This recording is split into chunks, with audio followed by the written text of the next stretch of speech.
Hey guys, Tom Petkovich with Tap Into Fit Nutrition. In this video, we're gonna cover how to get insane results with compound exercises, so look forward to that ahead.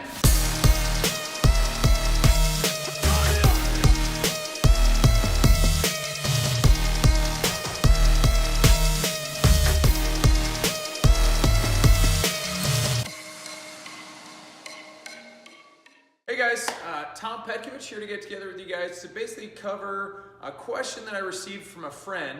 And her question was, hey, do compound exercises have more value than isolated exercise? She gave me this question because she was in a class at, I think, Genesis Health Club, and one of the instructors there had her doing an isolated tricep exercise for like 6 minutes straight. She felt like her heart rate was super low. She really wasn't getting a lot out of it, but her triceps were just burning. First thing that we're gonna cover is basically just the definition of compound exercises, isolated exercises, and then also lastly, I'm gonna go into what are called corrective exercises. A lot of people probably don't know what those are, so we'll jump into that here in the video.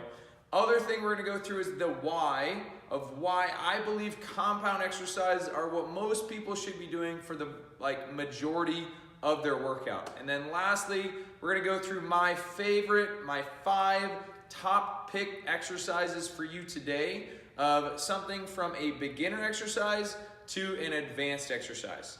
Now with that, I wanna make sure that you guys know that a lot of those advanced exercises are things that some people may not be able to do. Some of that might be because they're practicing isolated exercises. So we're gonna go right into the definition of compound, isolated, and working into those corrective exercises. Compound exercises are exercises that incorporate more than one muscle group and are activating multiple joints and multiple muscles within that exercise. Now the reason why that is crucial is because you're gonna work the body more efficiently. And when I say work the body more efficiently, I mean you're gonna activate more muscle groups and you're gonna activate the body in the way that it's intended, okay? Allowing you to see more results more quickly with those compound exercises. Now, isolated exercises are basically the reverse of that. They're working just one group, they're working just one joint. So we're thinking about exercises like tricep extensions, we're thinking about exercises like bicep curls, leg extensions, leg curls, a lot of machine-based exercises and bodybuilding exercises with this, okay? Now, corrective exercises are exercises that I incorporate as a coach with my clients to make sure that they're working on exercises that are getting rid of the imbalances and the issues that they have as far as movement coming into exercise. A lot of my clients, when they come to me, have lower back pain, they have shoulder pain, they have a lot of injuries and limitations. And so what I do is I basically screen them coming in with what's called the functional movement screen or system. And I basically see what their limitations are, and then we roll through and figure out what exercises they shouldn't do, and also what exercises they should incorporate. Okay, sometimes I am isolating exercises, and I'm working on specific things to pick out a muscle group that I need to activate. One great example would be that a lot of people's hip flexors are really tight, and I typically would do something that we try to stretch those hip flexors and try to activate their glutes and their abs because those tend to be really underactive. If you look back to one of the past videos that we did, the deadlift video, I go more into detail about what exercises would be good to incorporate pre-exercise as far as warm-ups, and then on how to work on that deadlift in proper form and technique. So we'll add up a link in this video to basically refer back to that deadlift video so you guys can look for that in the past as well. All right, so jumping into compound exercises. Now, I don't really think that isolated exercises are, in a nutshell, bad, okay? Are they bad for you long-term if you do them? Yes, and they have actually done studies that have shown that if you isolate just one muscle group continually, that you'll actually work that muscle group bigger and larger than everything compound around that joint and that joint specifically, putting yourself at more risk for injury and pain long-term. But it's something that, I mean, if it's your sport and if it's bodybuilding, you're gonna need to isolate certain things because sometimes we have a body part that isn't as defined or as built up as other muscles. And the sport of bodybuilding, you need to work on one muscle group at a time, okay? So do I believe there's value in isolating exercises? Yes. Do I believe that that's more sport specific? Yes. Now that's why I typically prefer compound exercises for my clients, is that really they're gonna get more results long-term with that, and we wanna make sure that we're working them efficiently. Working more muscle groups will lead to a leaner physique and also a stronger body overall. Okay, so as we talk about that, a lot of my clients, that's really what they're here for. They're not here to get big and get bulky like a bodybuilding competition. All right, so depending on what your goals are, do I think there's value in isolated exercise? Yes. Do I think that that's what most of Americans and most of our population should be? No. Most people are trying to get that leaner physique and are trying to build some muscle mass, but they're not trying to bulk up. They're not trying to look like the typical bodybuilder. They're not trying to even look like the typical CrossFit athlete. They're just trying to move better and also lose a little bit of fat so they can move better, but also build a little bit of lean muscle tissue so that they can be stronger through everything that they do as well and less likely to get injured through everyday life. All right, so now we're gonna go into my 5 exercises as far as my top picks. And my first one is gonna be the pull-up. Okay, the pull-up is one of my favorite exercises.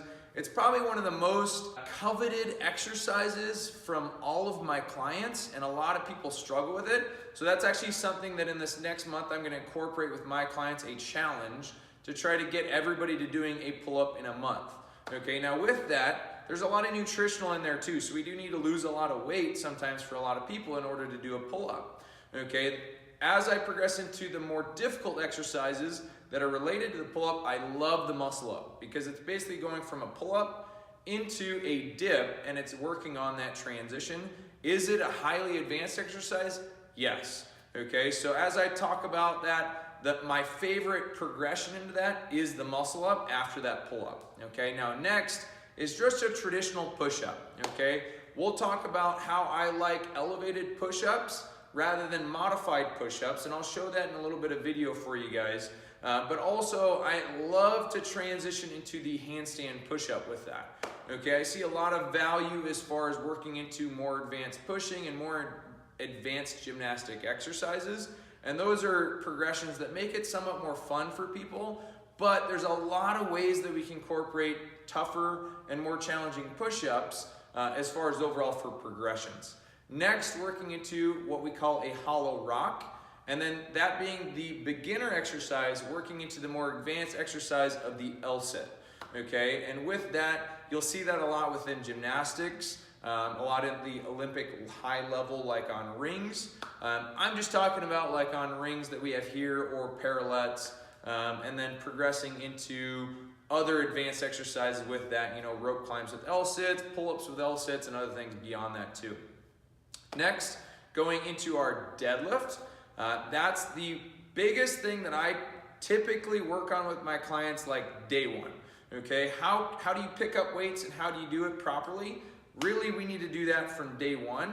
And I do have a lot of clients that have really tight hamstrings and really, really overactive hip flexors. So the deadlift is a hard movement for a lot of people, and that's why a lot of people have lower back pain. But the deadlift is something that is really, really primal and something that's ingrained in our DNA because it's teaching you just basically how to pick up weights.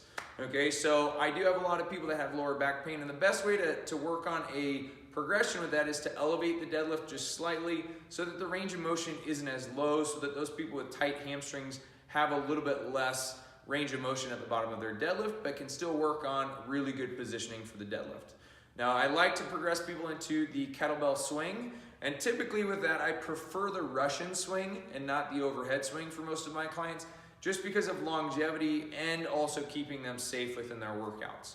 The kettlebell swing is a very quick and good exercise to work on ballistic training and more of an explosive exercise, so I really love the kettlebell swing for a lot of beginners that aren't quite ready for the clean and jerk or a snatch or a lot of Olympic lifts. Some people have no desire to do Olympic lifts either, but I do see a lot of value in Olympic lifts for really anybody within our population. All right, then lastly is the barbell front squat. that one is going to be one of my beginner exercises. I still do progress people into that. So typically, even before the front squat, I work on a kettlebell goblet squat with a lot of my clients, and then we progress into the squat clean. Okay, the squat clean is a highly advanced Olympic lifting exercise, and do I recommend that for most beginners? No. Typically, I have a progression for most of my clients to getting and achieving a really good squat clean as far as overall. All right, so to recap what we've gone through today, compound exercises, awesome for achieving results. I highly suggest those exercises I went through. Look forward to seeing future videos on those exercises and future things to come. But today, I just want to leave you with one more thing. In the comments below, I'd love to hear what your favorite compound exercise is and what your input is as far as why you like isolated exercises over compound exercises, or vice versa, why you believe in compound exercises over isolated exercises like I do. All right, so love getting with you guys together today and look forward to seeing you in the future. Make sure to hit the like button below, and I love to see you in the future ahead. Take care, guys.